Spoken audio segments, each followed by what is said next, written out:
understand on your journey sometimes, God is trying to get you here, but sometimes you don't understand that he's getting you here.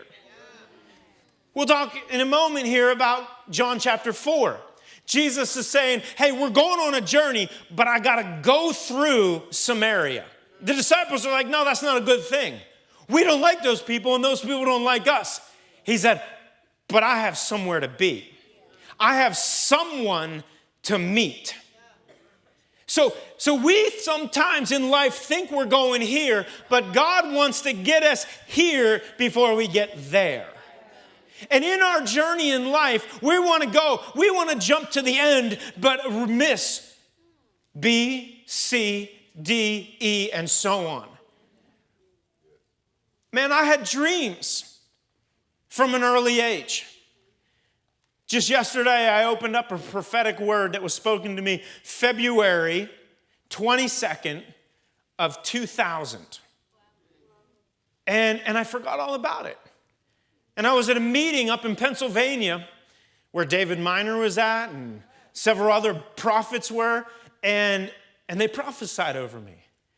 And I'm reading this word, and I shared it with my wife, and I shared it with Bishop, and I was like, oh my gosh, what was prophesied over me in the year 2000 is what I'm walking in right now.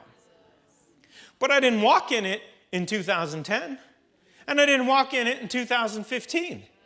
But I'm walking in it today. Do you understand what a day is like 1,000 years, and 1,000 years is like a day to God? And he sees your beginning and he sees your end. Will you trust him? We look at this in Psalm 23. The Lord is our shepherd, we shall not want. Pastor Jess is preaching on, though we walk through the valley of the shadow of death, we won't fear evil. We won't be afraid because we recognize the presupposition of that is that God is a good shepherd. He is a good God. He is for us and he is not against us. And if he is for us, then who can be against us? When we understand that, then we're on the journey and we can go through the valleys. We can go through the trials and we can go through the difficulties because he's my shepherd. Those of you that have lived a long life have been through a few valleys.